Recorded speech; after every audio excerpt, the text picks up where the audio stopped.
Yeah, it's your boy Danny J. Quick, and I'm here with Kyron Silva.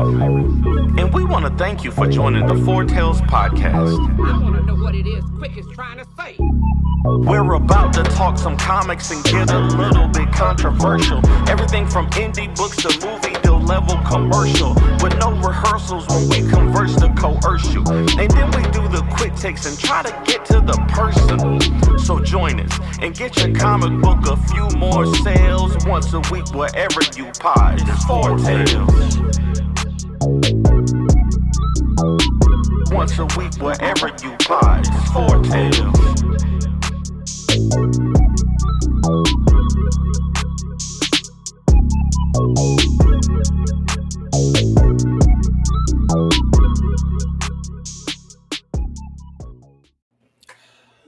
Ladies and gentlemen, boys and girls, children of all ages, Taurus Comics in collaboration with Fourth Wall Productions respectfully brings to you the 164th episode of the Four Tales podcast.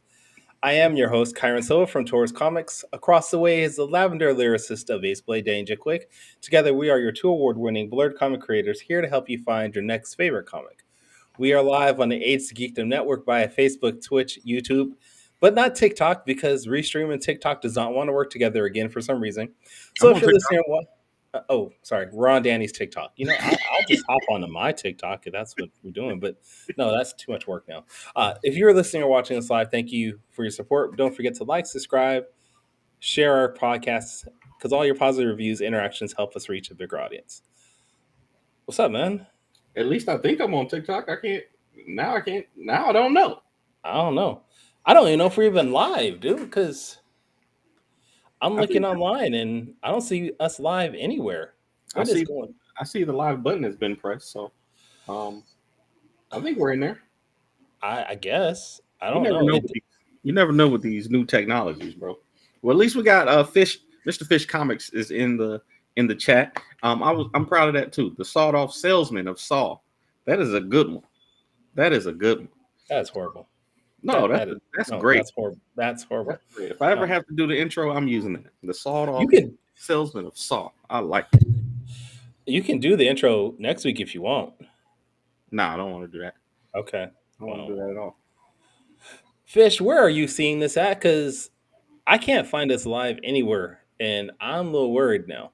Well, it says it's live on YouTube. All right, let's get these technical difficulties out of the way before we introduce our guests. I can't. Sure. The only way I can. It says we're paired. It says they should be communicating. It says it's streaming to Ages of Geekdom. Yeah. It says it's streaming to Four Tales, Taurus Comics, Fourth Wall Productions.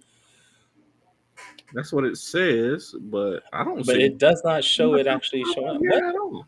Yeah, this is horrible. And somehow it says it's streaming to my Facebook. Out of everything. I don't know. Technology is.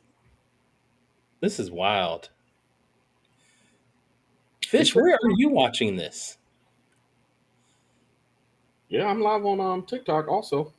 Shout out to Lucky2FRR. So I'm live on TikTok, and we are live on your Facebook, I guess. So yeah. Somehow, I mean, Fish says he's live on YouTube, but on YouTube somewhere. Wow, this is wild. Man. I don't even know what to do. I don't know. Let's roll it, and then if we gotta replay it, if we gotta why is Kyron is that girl? Okay. If we gotta upload it to YouTube later, then we'll do that. Because we got an awesome guest, man. We got an awesome guest today. You are very professional. Look at you trying to get us back into the groove and doing what we're supposed to be doing. I appreciate that. It's my only job here. Okay. Oh, okay. We have an amazing guest today. Mm-hmm. A creator that I've been following for a long time. Mm-hmm. I don't even do horror, and I read his comics because they're so well done. 2-time Glyph Award winner, 1-time Ringo Award winner, which is dope. The CEO of Dream Fury Comics. He is a comic book writer and an IT consultant. You can't leave that out. With the ambition to create exciting horror and sci-fi with strong black leads, and that's important. He's done Crescent City Monsters and Keisha the Demon Eater, right? Welcome to the show, Newton Lilavois. It's good to see you. Yeah, well, yeah. Thanks for having me on. I can't believe it's taken this long for me to get on this show. But yeah, Man, I'm glad to be here, man. That's all Danny's fault. That is all Danny's fault.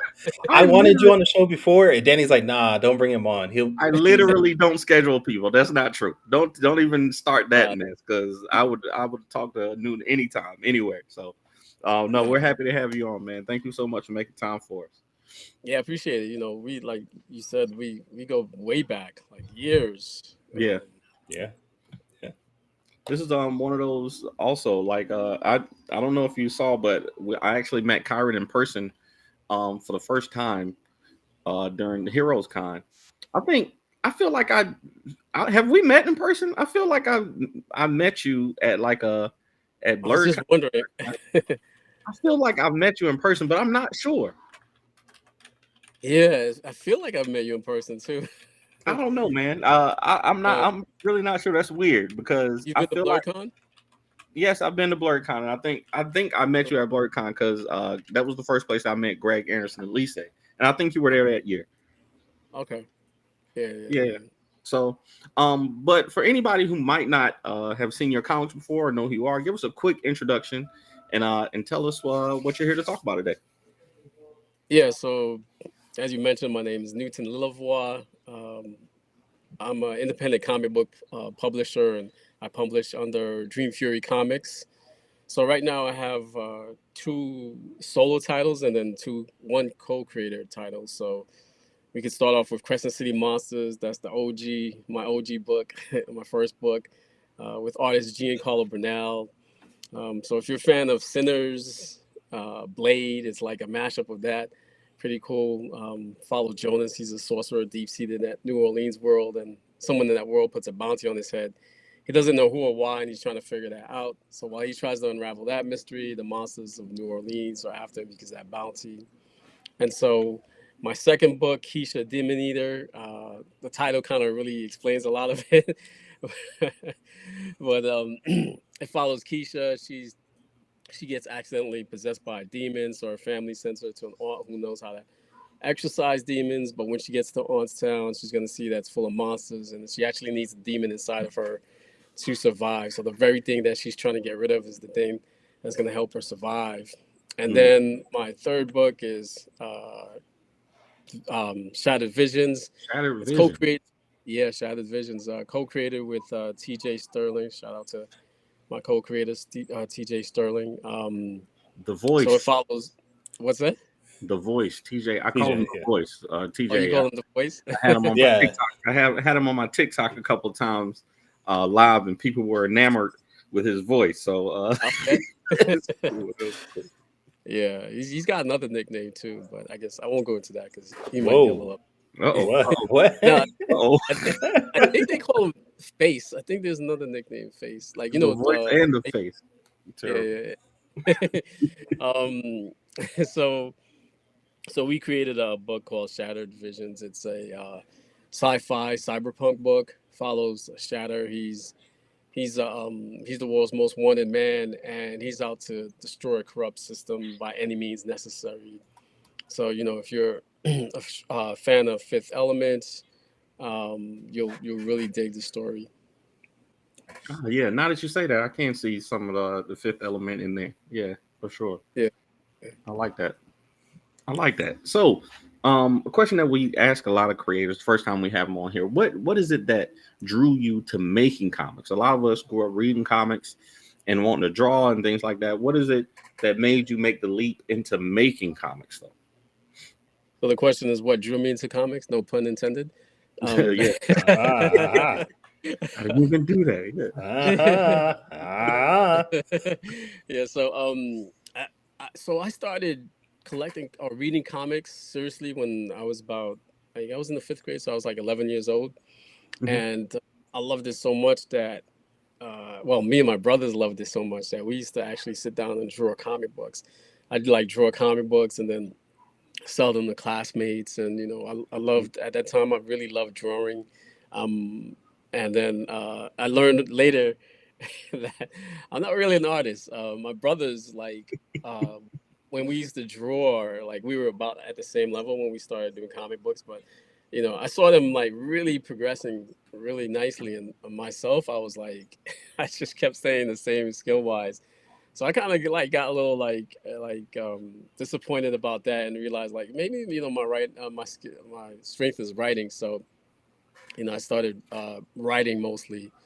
And but then at the same time, you mentioned earlier I was an IT consultant, and I that's what I kind of like gravitated to, because at that time there was no like roadmap to get into comics. I didn't even really think of it really as an option. But in the background, while I was studying computer stuff, I'd always like write stories or think of stories in my head. And then it wasn't until like maybe 8 years ago, I really wanted to do a web series. So I was like writing out a script to create a web series, because at that time I was like, man, people are really gonna start watching shows on YouTube. So I was like, let me get on this, and because I was still like a storyteller. But then the production of like doing a web series was a lot of time and money. Not that comic book isn't. I find out that's probably the same, probably the same thing. But so I started doing that, but then it was taking a lot of time and resource, and my kids were young at that time. So I decided to pivot and go into comics, because I was a real big Kickstarter person, and I noticed they had a Kickstarter section, and I was like, oh, okay. And I looked at it and I was like, wow, okay, these people are just like me. They're this is like a lot of them. It wasn't a full time thing. It was like they were doing it on the side, and so I was like, okay, I can do this too. So I did some research. There was like PDF by Spike Troutman from Iron Iron Circus Comics. And it did a real breakdown. It was like it showed you like what you should take into consideration while you're calculating stuff. And I was like, oh, okay. And I was like, damn, she basically gave the blueprint for this, and it was specifically for comics. And so I was like, okay, now that I got this, I started doing more research. I was listening to comic book podcasts, and then I was like, okay, let me start off with Crescent City Monsters, and then that's how I met Gian. I had a couple of other artists that I worked with before Gian. Man, shout out to Gian, bro. Gian, monster. Yeah, I really lucked out when I found him. And the funny thing is I had backed a couple of the books that he had drew on Kickstarter, and I didn't realize, I wasn't really paying attention to who the artist was in the books, and it wasn't until I saw his portfolio on DeviantArt, I saw the pages from the comic books that I had backed. I was like, oh, okay. I was like, okay, so he Kickstarter, he knows like their deadlines, and so he knows how this thing works, and that hopefully it's not going to be a situation where like he bails out on me in the middle of the project. Yeah. So but yeah, it turned out that it was great. Gian is like, not only is he like an excellent artist, but he's very professional. He's very professional, and he's he originally, before he started full-time comic books, he was a graphic designer. So his graphic design skill is on par. Like, he designs my books. Like, he actually designs a lot, like the layouts and whatnot. So I gotta give Gian so much props, because at one point I was looking, I was like, okay, I could have Gian draw the book, and he could also design the book for me, right? And then because I didn't want to design it myself. I wanted, because I'm not a really great designer. I wanted that really professional look, and so then I needed the letterer, right? So I was looking for a letterer, and Gian was like, you know what? In the meantime, I could just put a placeholder until the letters come. I was like, oh yeah, cool. When dude came back with the lettering, I was like, yo, I don't need to look for lettering. I was like, you can letter too. I was like, oh man, this guy can do everything. I was like, so he did the artwork. He's officially, man. Mr. Fish Comics in there. He hits all the he hits all the stations too, man. Man, just next time you know, he's be like, I got my own book. I just did everything myself. I wrote it. I drew it. Like, I don't need nobody. Yeah, he's I mean, he's incredible. I was like, I'm so lucky I found this guy. So and then as time went on, I realized like he was even a better artist than I expected because when I looked at his DVR page, the artwork was dope. I was like, man, this guy's really good. But when he sent, now I'm not saying I'm a little, might be a little biased, but when he sent me the artwork for Crescent City Monsters, I was like, damn, this is better than Man, anything I seen what he did on DeviantArt. I was it's like, this thing crazy, is man. It's fire. I was like, did he do the art for Keisha also? yeah, he did the art for Yeah, Keisha.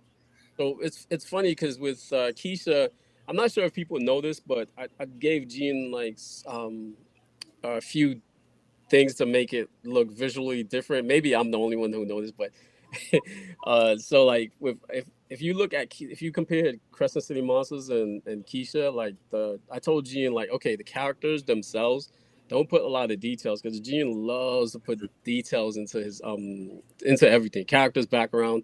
So I yeah, said make the characters a a little lot more simpler than cartoony. before. Yeah, Yeah, a lot. in Keisha, Yeah, yeah. just just cleaner lines. And then you can do whatever with the backgrounds and the monsters. And I said, make the images kind of like softer. So like when he was doing the grayscale that he's known for, if you act like look at the books together, you'll see like Crescent City's a little bit sharper and thing, but Keisha Demon Eater, the grayscale version is a lot softer. Hmm. So if you got both books, you should definitely do comparison because it's definitely like I did that on purpose because I wanted to give it a different feel. Yeah, no, Um, I definitely noticed that, man. I think, and that was why I asked if he was the one who did it because I couldn't remember. But I know that Keisha has a little different style, um, yeah, and even on the cover, like she kind of stands out from the background, because she's got more of it's still amazing art, but just a little less detail, than the normal art that I see from him. yeah. I'm gonna get Gian to do me an Ace Blade cover, man. I'm gonna reach out to him and see if I can Yeah, get on to Ace Blade for me. I noticed you've been getting the big artists to do a lot of covers for you. You got who's one? Larry Larry Stone, right? Stroman. Yep. Yeah, Oh yeah. I was yeah, like, yeah. You and got Sean that Hill to do one. Sean Hill. Oh, I got that Mr. guy's Stroman's on my did, wall right here. So yeah, You got yeah. Neil Adams to do one, didn't you? yeah. We got Neil Adams, and Neil What? Adams did our first variant cover way back in 2012, 2013. Wow. That's why I thought making comics was gonna be easy. It was because the first like we went to a legend and be like, hey man, we're starting this comic book, Yeah, can you draw it for us? He did a commission. It was like $500 at the time or whatever. Um, and I was like, man, this is gonna be great, man. We're gonna kill this comic book thing. And then we're just like 10 years later, still trying to figure it out. yeah. Yeah. Oh, what about do you have a Kanan cover, right? Yeah, you Um, do. Kanan White Yep, he did yeah, the cover for the graphic novel, man. Yeah, Kanan. I mean, and that's one of my Ballad of the Black Rose too. yeah, yeah. But that's one of my favorite things is getting different artists to even Sanford Green did a Ace Blade piece. He did a traditional one yeah. at a show. He You did a see show. how he keeps dropping names like it's his. Like we're interviewing him. No, no, He's no. like, I'm just and saying. I got a secret McFarlane cover I that I haven't know, revealed yet. seriously. Hey, it wouldn't be secret. It wouldn't be secret if I had it. I promise. No, but that's one of my favorite things, man. Getting art from different artists and just seeing what they would do with Ace Blade. But when you got somebody like Gene, man, just cranking them out, man, doing amazing work. That kind of relationship is underrated, man. Like, how is it, being able to work with somebody? I always tell people I got two artists that I know I can go to, and they're gonna do the work on time. It's gonna be good, and Yeah, I don't have to worry about it. That's Kyron yeah. Silva, right there, Kyron's like, and my man Wally McNair. They have never missed a deadline. They have, mm. it's always been on time. It's always been good, great work. I'm gonna Um, add Fish Lee to that list because Fish will always drop something quick and good. I haven't paid. I've Lee Fish Lee has done. He's done a cover for me, which was on time. but I didn't pay him for it, so I can't. so so I can't say that, but I know that when we did do that project for freestyle, man, this dude drew a whole book in 2 days, man. It was crazy. So Yeah, this is definitely dope. I'm sorry to interrupt, but No, that's one of the important things you learn when you're doing this. Because like sometimes you'll read a Marvel or DC comic book and you're like, man, this artist is okay. Why didn't it get somebody better? But then you realize like, man, like you need an artist to be dependable and who's like can bang stuff out. You know what I mean? And it's like, and that's like two hard combos to find. You know what I mean? So it's like once you find that, you just hold on to them. So, and Gian is exactly that because he, like I said, he's really professional. I can't say enough about Gian. Yeah, top notch.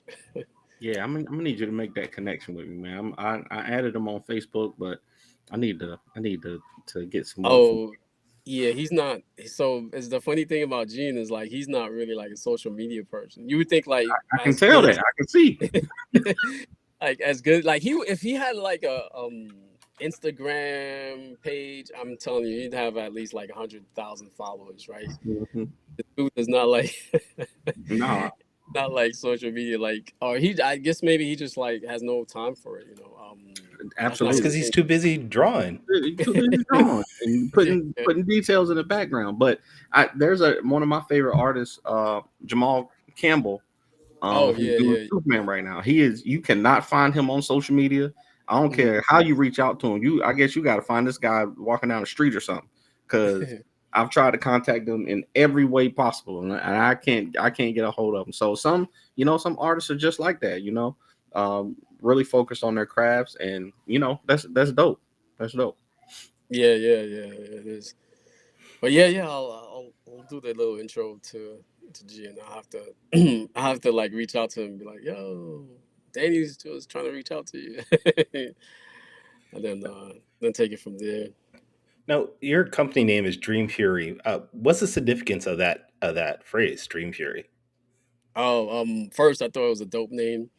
And I was like, yeah, And then second, I love the contrast. I love so things that contrast to me like are it's like so dope because I was like, oh, it's like dream. You think like really serene and like peaceful. And then you think fury, feel of fire and just like passion. So I like that combo because that's exactly what I'm trying to accomplish. I'm trying to accomplish my dream, but there's passion behind it. So that's where the name comes from, Dream Fury.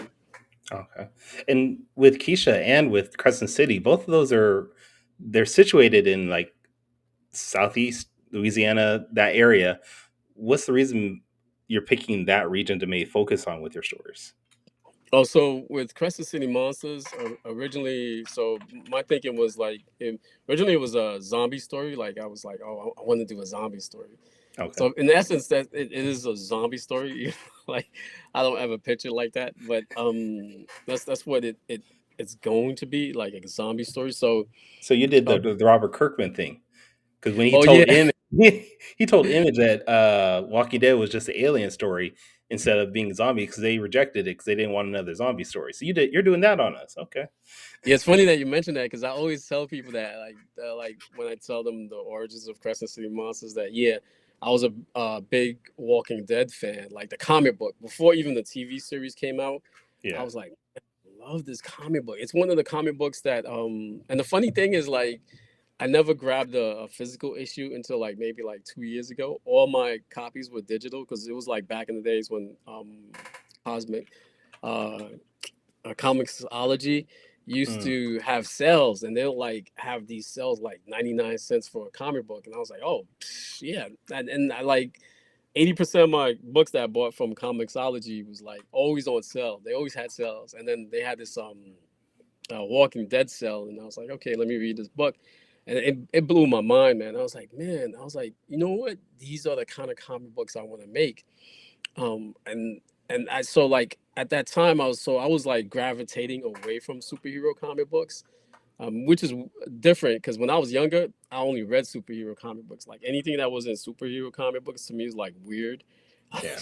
I was like, I'm not reading anything that don't have superheroes in it. I was like, so like things like Batman, I read Watchmen because they had superheroes, but um things like V for Vendetta,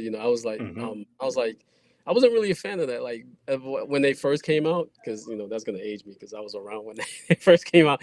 I was like, what is this? This is so weird. I was like, I wasn't really into it, but now it's kind of flipped.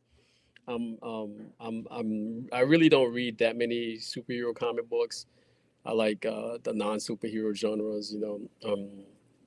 So so yeah.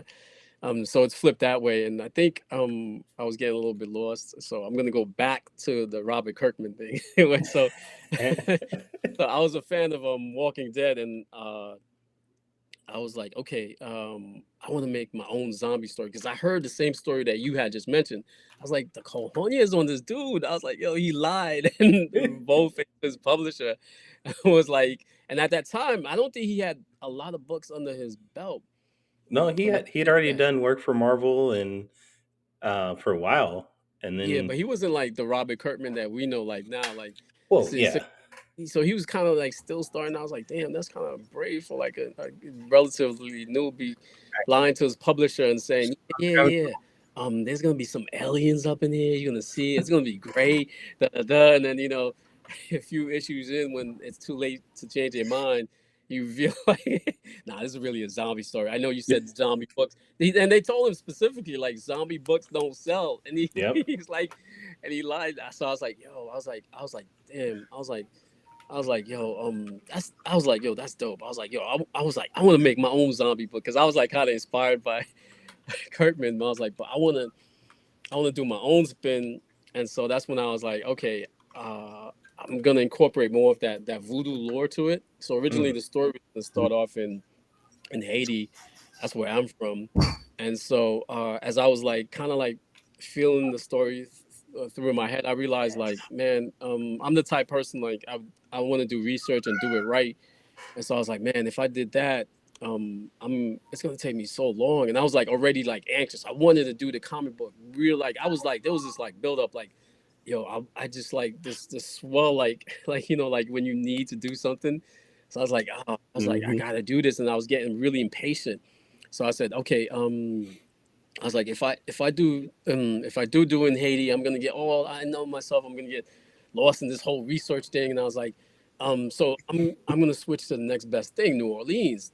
So I was like, because there's historical and some cultural connections to Haiti and New Orleans, and I was like, and New Orleans is known for supernatural things, and I was like, okay, so I was like, okay, cool. The story's gonna start off in New Orleans. So that's the long answer to your question of why New Orleans.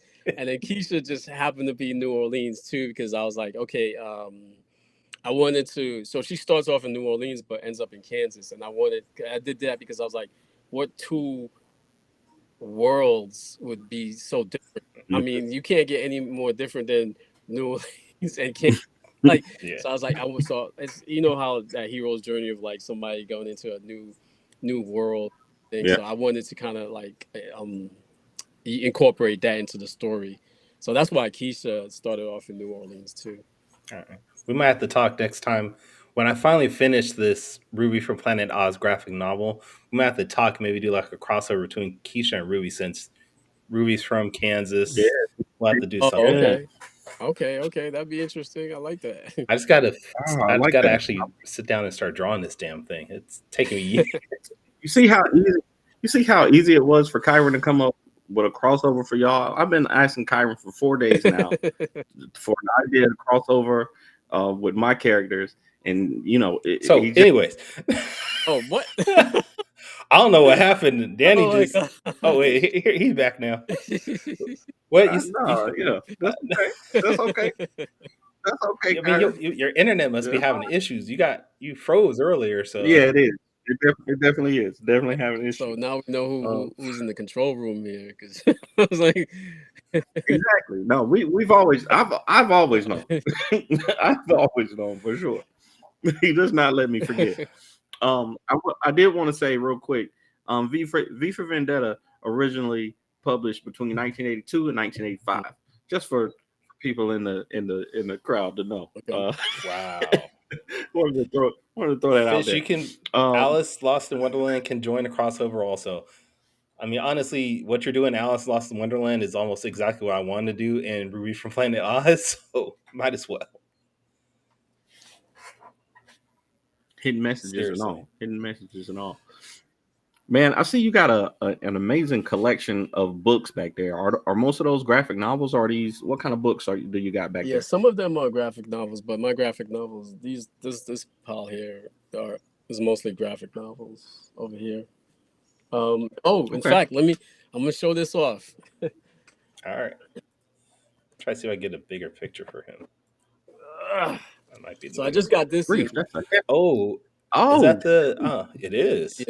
The Dennis Cowman. Nice. Yeah, that's So dope. I just got this last week, and I just like tore through this book, man, because it's got stories. Some of the stories I've actually heard him say on podcasts, but there's certain things here that I was like, okay, and it kind of gave me a great scope in terms of like the work that Dennis Cowan did, and this was really good. I like this book. Man, it's oversized too, right, man? Yeah, it's pretty big. That's a big book. Yeah, it's not big as this EC book here. Ooh. You have you ever? So I didn't realize it, but when I bought this, so they have Should I take this down? You know what? Let me take that down real quick. Don't hurt yourself. Yeah, I'm gonna try to be careful. So, if he hurts himself, how do we call the ambulance? Bless you. Hey, we'll figure it out. Yeah. Good grief. So, and it's crazy because I bought this on Amazon, and I didn't realize, but this publisher, Taschen, if that's how you pronounce it, right here, Taschen. Now they're known for their big books, but I didn't realize that. So this is the Dennis.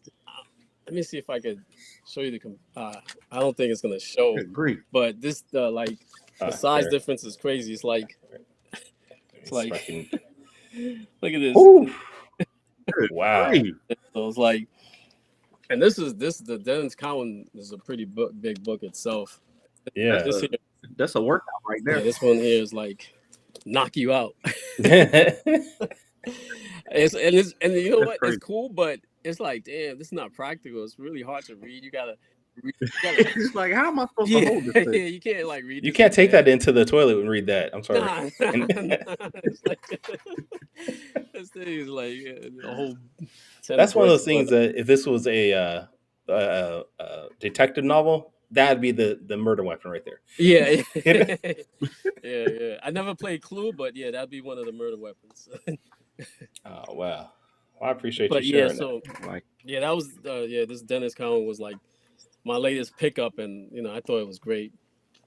Yeah, shout out to Michael Stratford. He's the one who kind of like, I think he's the one who wrote it and put it together and produced the book. Nice. That's awesome. Okay, so before we get to quick takes, what do you got coming up though? We know Keisha the Demon Eater, we know Crescent City Monsters, Shattered Visions. Do you got anything new come up, or are you gonna be working on more from those titles? Yeah, so definitely more, because everyone keeps asking me like, when's the next chapters are coming out, and I feel bad because it's like the other day I didn't realize like, wow, it's been a couple of years since, actually more than a couple of years since Crescent City Monsters last issue came out. I was like, man, time flies. But yeah, I'm working on that with Crescent City Monsters. Though I'm gonna tell you guys now.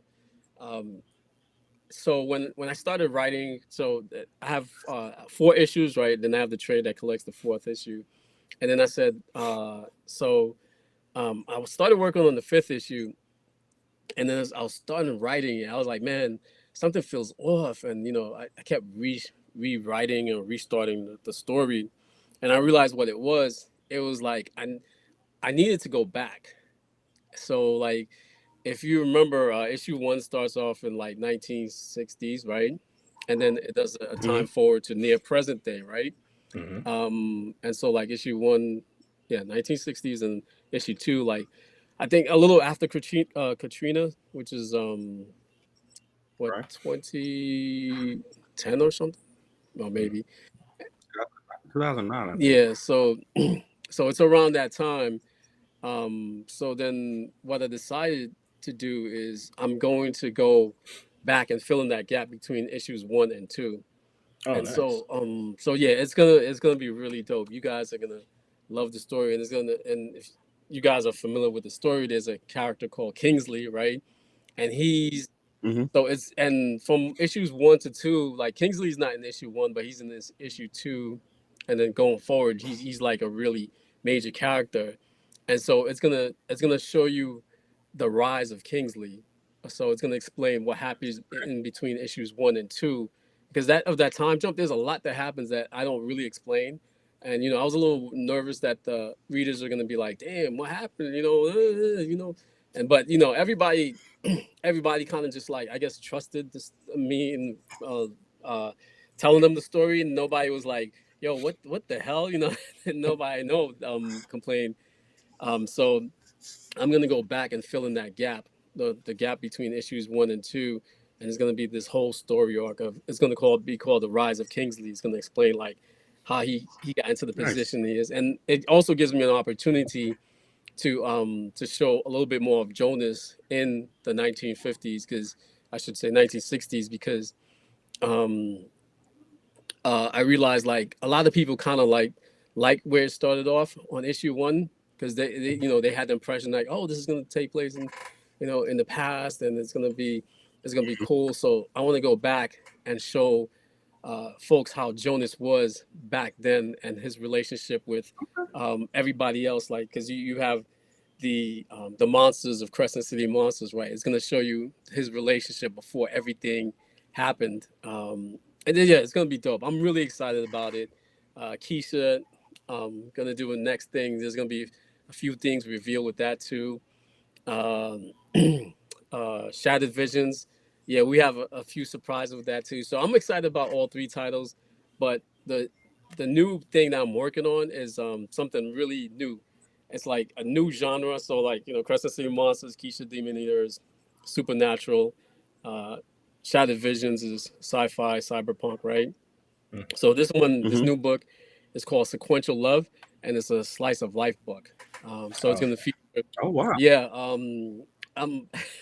So the interesting thing is, I realized like it's a lot harder for me to write sequential, no, that's to write slice of life books, because when you're writing like a horror or sci-fi, you can do a whole bunch of action and like make things go, the plot, and it's like boom, a lot of conflict. But with slice of life is different. You can't throw in monsters or thing to You're right. keep people engaged. So I was like, wow, I actually have to put in a lot. You got to do it with Yeah, drama. You got to do You it gotta with find other drama. ways to get Yeah. them hooked onto what you're doing. exactly. And Yeah. so it's like I was like, wow, okay, this is a real test right here. So I was like, Okay. and so I wrote out the first chapter. It's about a comic book creator. He meets a cosplayer and he falls in love with her, right?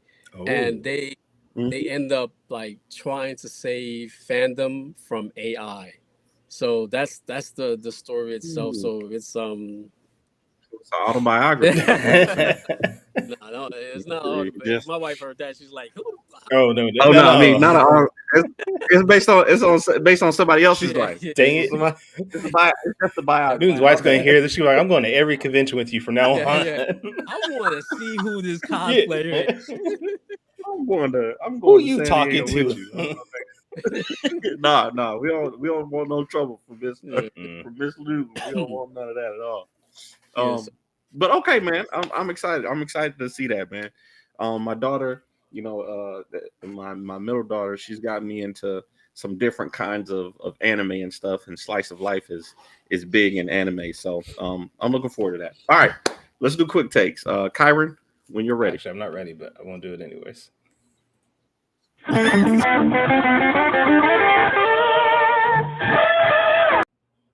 See, I told you I wasn't ready. Hold on. Quick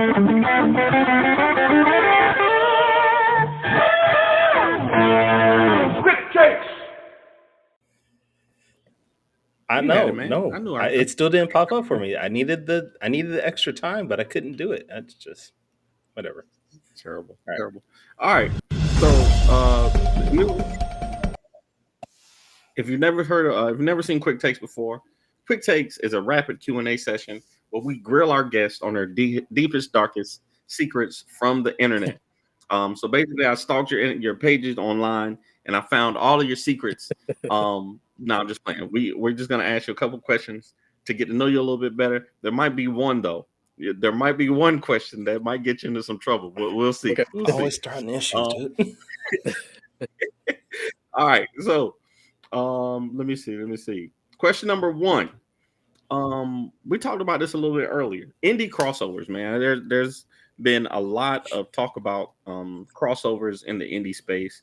What do you think about indie crossovers? And is there anybody or any creators that you would like to see crossover?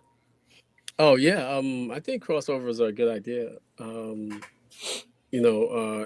as far as like crossovers that I would like to see done, you mean with my characters or just in general? Either or. Man, that's a good question. Um, I could see it's Nana and Keisha in the same place. I could kind of see yeah, that. we You should eat them though. Well, we were supposed to, yeah, they probably like, I'm done. You only got 10 seconds. Come on. Let's see. Yeah, Greg and I almost did a crossover, but the timing didn't work out. But I did a crossover with Keith, Keith? no, Keith, Keith Cross. Oh yeah, Keith Cross. Gotcha. Yeah. Man, I'm sorry, I'm drawing a blank. I can't. I don't even know what crossovers that would be. Hey, that's all right. Blame That's Danny. all right. All right. Question number 2. Yeah, we put you on the spot. The timer always gets people. So, question number 2.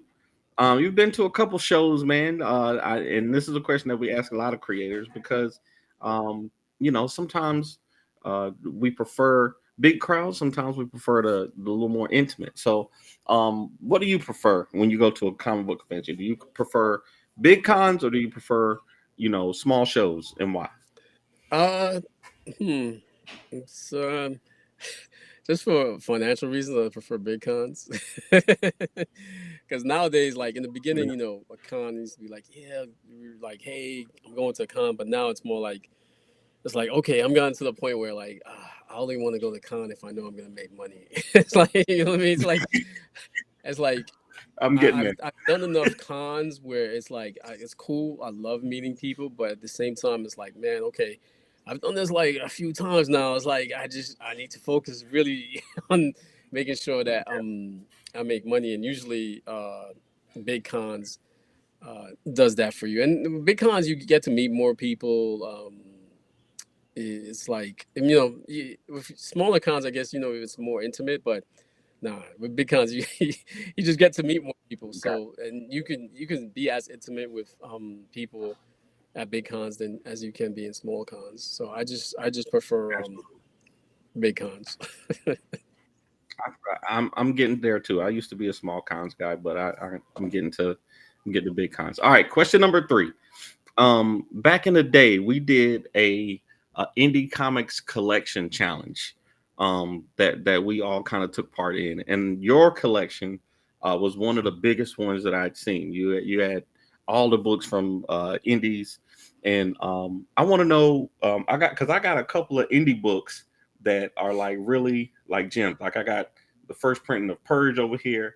I got Brother Man over here. I got Assassinistas, which people don't even know about. So I want you to tell me from your indie comic collection, what are some of your indie comic book gems that you have in your collection that you think might be super rare? Oh, man. So I told you earlier I was a fan of what's his name? The guy who did Tribe. There's Larry Strowman. Yeah. I've got a what do you call it? Ashcan version of the tribe. Oh, And yeah, Oh to wow, me, I was like, to me, that's my thing. I'm like, yo, this is like the most valuable that's dope. thing in Yeah, my indie collection. So I would have to go with that. Yeah. okay. yeah, that's dope. I got to meet Mr. Stroman at a show in Virginia last year, and got him to sign a piece for me, which was pretty cool. Yeah, I've been him a But couple of that's times, a good. but you know what's weird is like I never really get like what do you call it? Yeah, Starstruck. starstruck. But for some reason, whenever that dude's around, I'm like, hey, Mr. Stroman. You know, it's like Hey, Mr. Stroman, how you yeah, doing I today? don't really. But he's such a down to earth guy. I don't even know why I'm like that. He's real cool. Like, Yeah, but shout out yeah, he's always been real cool. his partner Johnson. Yeah, Todd Johnson. Don Johnson. Yeah, yeah. yeah. Yeah, he's super. We had them on the show Oh, We did. too, man. They're cool guys, yeah, man. yeah. All right, question number 4, and this is the one that might get you in a little trouble, okay? Mhm. But I think you'll do fine. So, back in 2015, you posted a picture online of a book that you had read by this guy named Elon Musk. All right, it was Elon Musk, Tesla, SpaceX, and the quest for a fantastic future. Yeah, And you said, and your comment was, "This dude is good book. This dude is crazy, but I wish him much success." yeah. Since then, he's going to take over the world. I feel like it's your fault because you wished him success. So, tell me in 45 seconds, what have you seen as the difference between Elon Musk in 2015 versus 2025? I think once you reach a certain level, like the world becomes, you view the world differently, right? Like people like Jeff Bezos, powerful people with a lot of money. Once you get so much money, it's like you feel like you could shake the world, and that you're not like regular rules don't apply to you. So I think like he's changed because of that, because he's starting these crazy companies. Like he succeeded at SpaceX. Right now we're sending people out in space in these shuttles that reusable shuttles, right? So I think he's gotten to the Mhm. point where he's just got, it's just like he's like gone Kanye, and he's just gotten over his head, like his position, his power. I don't necessarily think, I mean, the basis of who he was probably still the same, because I don't think people change much. But when you put them in certain Mhm. situations, it like amplifies, their things. And so I think that's what happened with him. But I'm not taking credit for his success at all. I'm putting it on you, man. I'm putting it on you. But all right, all right. I'll leave it with that. I'll leave it with that. All right. So for question number 5, we always have our guests do a top 5 list. Because of my other show, Top 5 Live, that I do with Morgan Iverson, Javon Stokes, which came back this week. We had our first Congrats on episode that. in a few months. This last week. Thank you. But for you, we had the discussion online about this show called Martin. It's a great sitcom. It's one of the best black sitcoms. So I know Martin is going to be on this list for you. I hope it is, at least. But I want to know, in your opinion, what are the top 5 black sitcoms? Oh, okay. Man, okay, so I gotta go with the George Jefferson, right? So I want to throw something from back then. You know what I mean? Okay, the Jeffersons. I love, like, George was just outrageous. I love that too. Funny dude, and the way him and Florence used to go back and forth. So, the Jeffersons, you got to put in the Cosbys. Mhm. Girlfriends considered a comedy? Yeah. Yeah, that's a sitcom. Yeah, I like Kelsey Girlfriends. Grammer. So how many is that? That's 3. 3. That's 3. 10 That's 2 more. seconds. I'm definitely Martin, because I think there's a lot of people who take after Martin in terms of his comedy. Like I think Will Smith is one of them, because sometimes the way Will Smith acts is pretty similar to Martin. And then we got one more, right? Yep. Yeah. Oh man, I want to say In Living Single. Okay. I'm gonna put that. Nice. Living. Yeah. That's a good one. Friends. Friends owes their success, I think, to Living Single. Yeah. So that's a solid list. That's a solid list. Couple I wasn't expecting, but Jefferson's probably. Yeah, that was out of left field, right? That one. That's a good one, though. But the Jeffersons, No, Jefferson it was a really good show. It's classic, man. The dude used to just jump on Mr. Bentley's back. You know, I mean, Yeah. And I think Martin borrowed a lot from, got a lot from the Jeffersons, like you said, with George and Weezy, going back and forth. I think some of the more modern ones got a lot from like Jeffersons and Sanford and Son, another one that was a classic. Yeah. But cool. Thank you for doing that for us, Newton. This week, Quick Takes has been brought to you by Gemini Comic Supply. Right now, if you go to Gemini Comic Supply and use the promo code ACEBLADE, you get 10% off your entire order. Bro, we've been doing this for how many months? How many? Shut up, man. How many months? And you forget our one sponsor. One sponsor. Leave me alone, man. Leave me alone. Okay. Back to you, Kyron. Newton, this has been fun. We appreciate you being on and sharing your story with us. But we want to make sure our fans and our listeners follow you. So where's the best place online for people to check you out and maybe keep up with your work? Yeah, so you can catch me on all socials at right there, Dream Fury Comics. Facebook, Twitter, Instagram. Even though I'm not on Facebook anymore. Well, I'm still on it, but I only go in maybe every other week. I check to see if somebody left me messages. The best place to really hit me now is Instagram. I'm barely on X, and thanks to you guys. In fact, I almost forgot to mention that I'm big on TikTok now. I mean, big as in providing content, because one thing I gotta say before I leave is like I said, thanks to you guys, I realized that TikTok for real is the best place for comic book creators right now. If you want to push your things and if you want to sell your books, because right now TikTok is pushing my books and I'm not paying ads, and they still sending people to my shop. Just as long as you provide them some, TikTok quality thing, yeah. And I should have listened to Danny, because Danny told me, it was the first person. He's like, "Yo, you gotta get on TikTok." He's like, "Yo, open up your shop." And I think you had the idea of saying, "Hey, let's sell each other books" or something like that. I forgot what it was. But at the time, I was like, TikTok, I don't know about TikTok. But I should have listened though. I should have listened because. Nah, I mean, but you on there. I've been seeing your stuff, man, and you get consistent sales on there, man. TikTok has been. I just posted today. I literally you post 10 times a day. Don't say I just posted. I mean, no, I posted on Instagram that I just sold my 575th issue of Ace Blade #1 on TikTok. Congratulations, man. Which is great. Which is crazy, man. So I encourage everybody, man. It's not too late. Get on there and start making some content. It's still doing good for me. So I always tell people, man, if you want to sell some books, if you can make content, I know everybody can't get in front of the camera and make content, but if you can do it, you do great, Kyron. Shut up. If you can do it, I encourage people to get on TikTok for sure, man.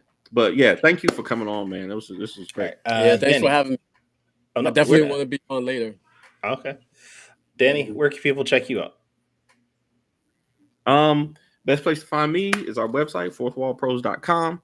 And if you want to find me on social media, it's at the Ace Blade on all social media platforms. Kyron, where can people find you? You can find me at tauruscomics.com. I am on all social media platforms at Taurus Comics. And if this is your first time checking out our podcast, you can go to our website. That is thefourtailspodcast.com. That is the number 4, TALES podcast.com. You can listen to our previous episodes. You can buy some merchandise, which no one ever has. But hey, if you want to, you can buy it. Join us next week, where I have no idea who we are going to have on the show because I don't have a guest lined up. Our guest backed out at the last moment. But I'm scrambling. I have somebody in the works, so we'll see if they show up. But if not, we will be here. And hopefully we figure out this YouTube situation and why it didn't go live everywhere. Hey, if you guys need me to, I'll come again next week. Hey, okay. All right. We gotta get Newton on the IT. We gotta get him to figure out why our internet, our YouTube wasn't working. and then All have right. that. Anyways, we thank you guys for being a part of this and joining the stream. But until next time, everybody, sayonara, goodbye, and please take care of yourselves.